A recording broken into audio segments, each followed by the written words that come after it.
Okay, so let's start this. Let's continue our discussion on chapter 5 of the book of Father Bernas. Chapter 5 talks about subjects of international law or states. Okay, so what are subjects, or let's compare subjects versus objects of international law.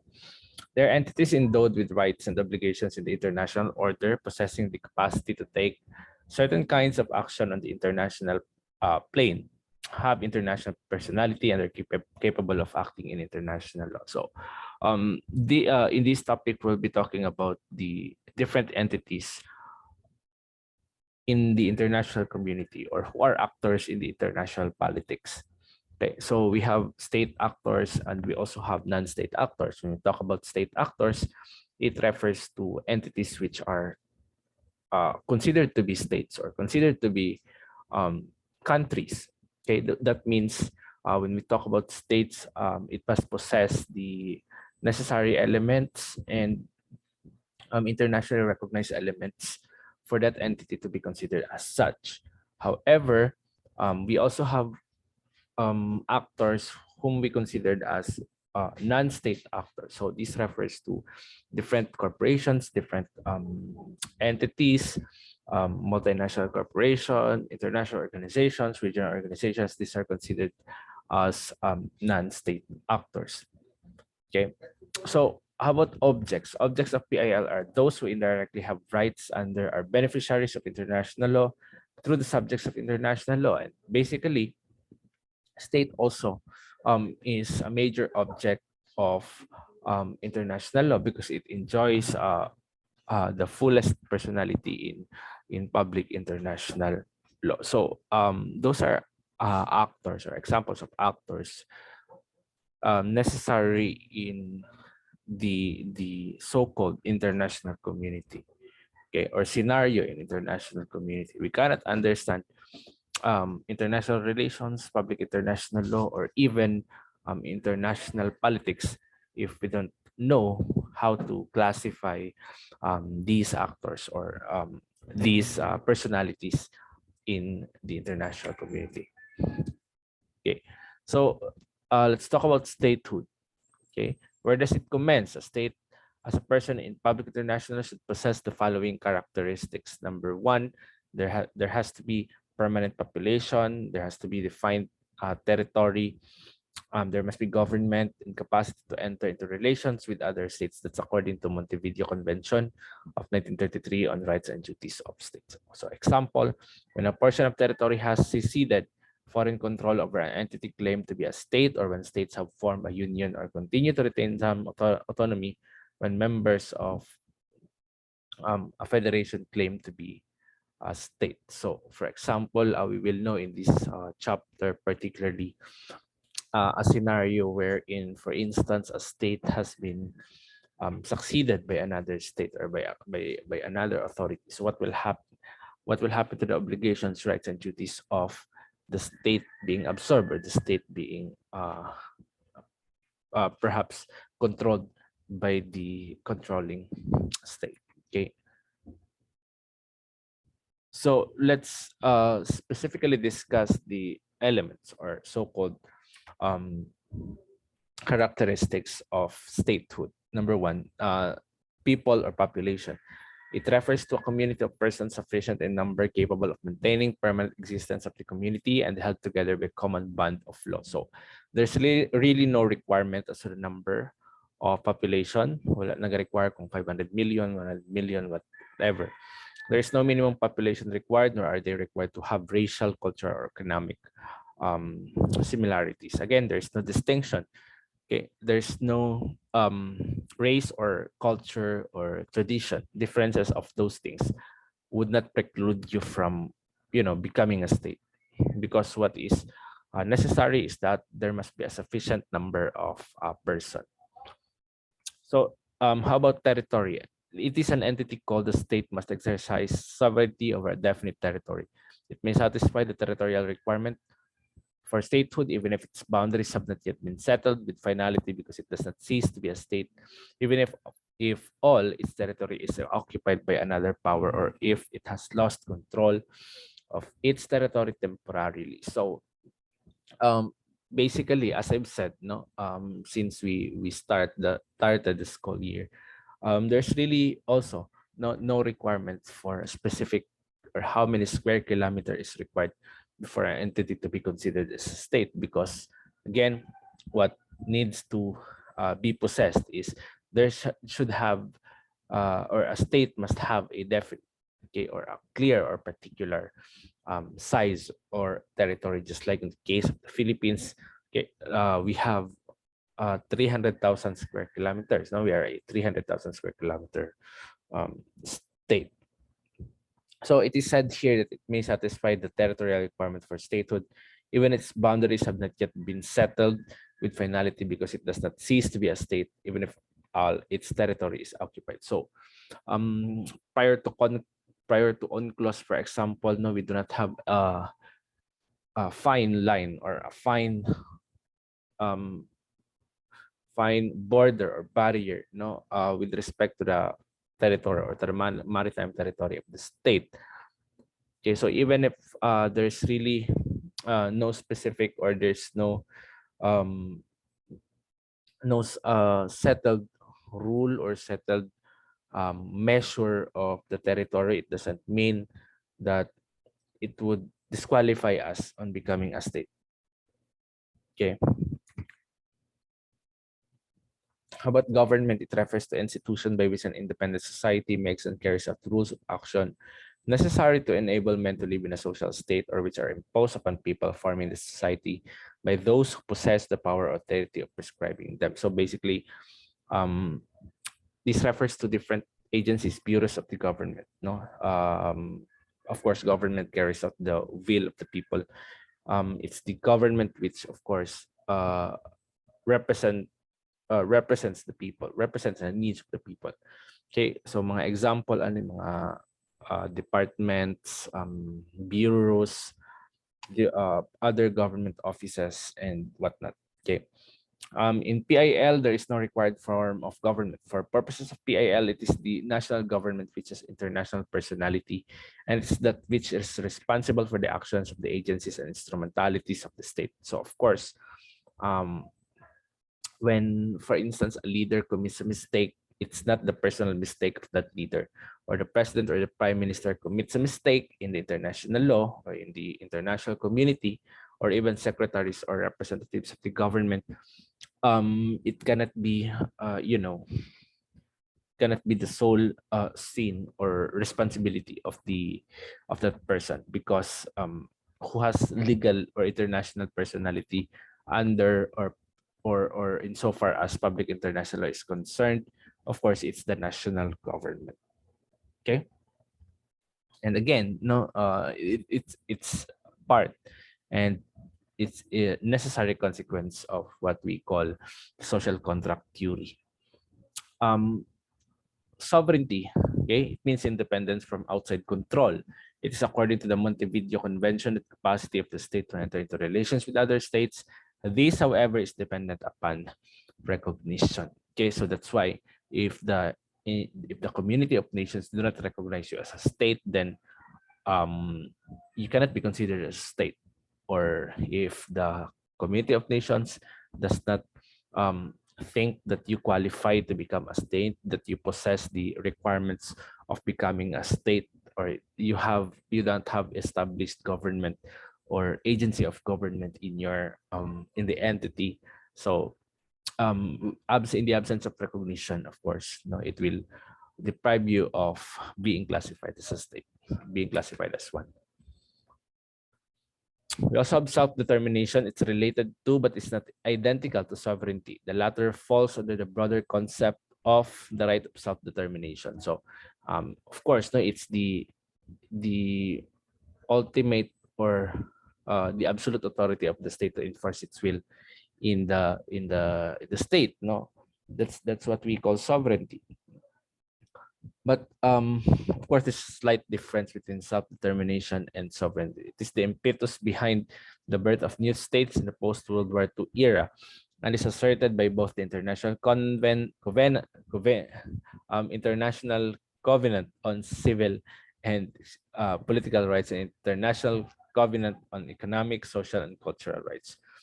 All peoples have the right of self-determination, and the state also have the right of self-determination, which simply means that when we say self-determination, you have the right to create your government, to establish your own structure, structures of government, policies, laws, etc. By virtue of that right, they freely determine their political status and freely pursue their economic, social, and cultural development. So without self-determination, we would not know our identity. Without self-determination, we would not have the capacity of, enter into relationship with other states or becoming friends with other nations. Okay. Recognition of states. When one state recognizes the capacity of another state to exercise all the rights attributed to statehood, it is an act of acknowledgement. So again, no matter how perfect you are, no matter how progressive you are economically, politically, etc., for as long as the community of nations does not recognize you as such or does not recognize you as a state, then that would be all useless, because you can never acquire the status of being or the status of statehood. Recognition of government, closely related to recognition of states, but they are different. No, recognition of states different from recognition of government. It's the act of acknowledging the capacity of an entity to exercise powers of government. If there is a change in government that came about through constitutionally mandated means, recognition comes as a matter of right. If it came about through extra-constitutional means, the cases of Tinoco arbitration, upright versus Mercury business machines may be helpful. Okay, so recognition of government, recognition of states is different in the sense that recogni re, recognition of government may change, from time to time. So, for example, by the end of the term of the head of the state or the head of the government, no, kung mahuman na iyang termino, so there will be change of government, but it doesn't mean there is change of state. Okay, so in short, you can change the government, but the statehood remains. Okay, it will remain as it is. Okay, for example, in the case of the Philippine government, no, in 2022 we will elect our new head of state or head of government. So there's a change of government. Okay, but it doesn't mean that there is also change of um, being a state or change of statehood. Okay, so let's talk about this case, not Tinoco arbitration. Okay, I want you to read this in full text. The issue here is whether or not Great Britain is stooped from pursuing claims against the temporary Teneco government of Costa Rica, because it never recognized the Tinoco government either as the Yori or de facto, because the rule on estoppel actually is when you, for example, engage already into friendly relation ship with that entity, or let's say that for based on your acts, based on your actions, previous antecedents, no, na you really have treated that particular state, particular entity as a state. Murag ang imo trato sa iya kay mura na siya estado, mura na siya nasud. So you'll be stopped, no? So that's the issue in this case. So the ruling, the status of the brief Teneco government was that of the de facto, which was capable of creating rights in different subjects. Because kung sa corporation pa ni, when we say de facto, um, you have acquired or you have, let's say, complied with some of the requirements. Pero nalang talaga kay lacking, nalang kay gamay nga kulang, no, na perhaps wani mo na comply. Okay, or in that case, siguro dili stable imong government because of the revolution. So, yes, na kay people, na territory, na kay government, pero there is some lacking requirement. That's what we call de facto. Okay. So, which was capable of creating rights in different subjects, and these rights cannot be ignored to work any injury to the succeeding government. So if you didn't recognize Tinoco government as a state, or for you don't recognize their government, then no problem. No, but if based on your actions or your previous actions na pinapakita mo sa kanila na you are considering them as a state, then of course you'll be stopped from denying that. So termination of recognition when new regime is recognized in lieu of the old government. A state cannot be derecognized so long as it continues to fulfill the requirements of statehood. Okay. So kung nagyapon tong mga characteristics or requirements na necessary to become a state, then there's no problem. Okay. So when will the recognition terminate? No, of course, if you perhaps loses a single or perhaps two or more or any requirement of statehood. Okay. For example, wala na yung mga tao sa Pilipinas, no? Okay. So wala yun. Succession of states that last forever, and a state succession may arise in different circumstances, such as a result of decolonization, dismemberment, secession, annexation, and merger. What occurs in each of these instances is that an existing sovereignty disappears in whole or in part, and a new sovereignty arises, giving rise to questions of succession to rights and um, obligations. So according here, no, it doesn't last forever, and state succession may arise in different circumstances. So decolonization, for example, no, so when we were, for instance, sometime in 1560s or 1500s, we were colonized by Spanish government. Again, colonization is different from occupation, no? Because when we talk about colonization, you're actually under or placed under the supervision of the mother country. In that case, the King of Spain or the monarchy of Spain at that time. So we were under the Spanish government, and when they decolonization occurred, no? So we have, of course, established our own identity. We have succeeded, and of course, we have again established our government, although we were occupied by the American government. Again, no, occupation is different from colonization. During the American period, we were merely occupied. We were not colonized because we were not under the U.S. government at that time. Although the Americans have occupied the Philippines. So let's talk about the fundamental rights of states. We have independence, the capacity of a state to provide for its own well-being and development free from the domination of the other states, provided it does not impair or violate their legitimate rights. Okay, from these flows the power of jurisdiction of the territory and permanent populations, the right of self-defense, and the right of legation. So always remember, no, the principle of non-interference. Okay, we are a sovereign state, we're an independent state. So bisan pa og dato ka nga nasod and gamay lang mi Pilipinas, no, dili ka pwede maghilabot sa among affairs, no. You cannot intervene without our consent. We also have equality of legal rights irrespective of size or power of the state. In the UN, it is the doctrine behind the principle of one state, one vote. This is evident, no, or the one state, one vote is evident in the General Assembly. But remember, no, General Assembly is not the sole organ of the United Nations. Ang daming organ ng United Nations. So, of course, no, yes, we have this one state, one vote, but in reality, or insofar as enforcing this discretion or power is concerned, no, it's not really manifesting, or it does not in any way manifest. Okay, as far as this principle is concerned, because in reality, we have powerful nations who are controlling most of the lives of the community of nations. No, they are the ones making decisions. They are the ones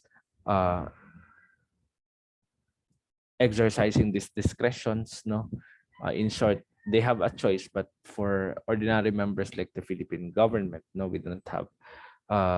We are not in equal authority or power with these nations, particularly the permanent members of the Security Council.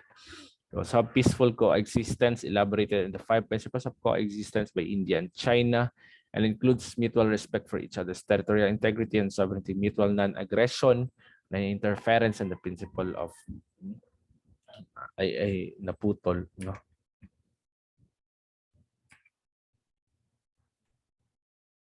Okay. So basically, always remember that the Philippines is a sovereign government, it's a sovereign state. Okay. Um, we have to protect our sovereignty because it's all that we have. Okay. Without sovereignty, Filipino or Filipino identity would be nothing. Okay. That's why in our laws, in making our laws, in entering into relationship with other nations, we have to be very careful that, in a sense, that the interest of the Philippines must be upheld, okay, or must be upheld rather, over the interest of the other states. Okay. All right. So we also have different in types of incomplete subjects. We have protectorates, those who are under the protection of any state. No. Um, Siguro we can, although no, the problem with Ukrainian government is that they are internationally recognized as a state, as a separate state, but historically speaking they were under the um protection, or protectorate of the Russian government, because they were both members of the Soviet Union and they have established the Soviet Union. Okay. Anyway, we also have federal states. Of course, this is common to federal. No, this exists. Federal states exist in a federal system of government. We also have mandated and trust territories. We have trusteeship council under the United Nations. No, we will discuss that when we reach that part. When we talk about trust territories, this means that you are being supervised by trusteeship council, under the United Nations. Usually, kaning mga territories, these are territories or entities who are not yet ready for statehood or who cannot govern itself. It cannot govern or perhaps manage on its own. That's why you will be placed under the trusteeship organ. And once you have, of course, acquired the status of statehood and independence, then that's the time na kanang mahawa na ka sa trusteeship council. But as of now, no, the trusteeship council has been inactive, no? So dili na kayo sa functioning organ or functional organ sa United Nations, because most if not all of the entities or territories in the international community are internationally recognized as states or considered to be as states. Okay, so let's end there. Thank you.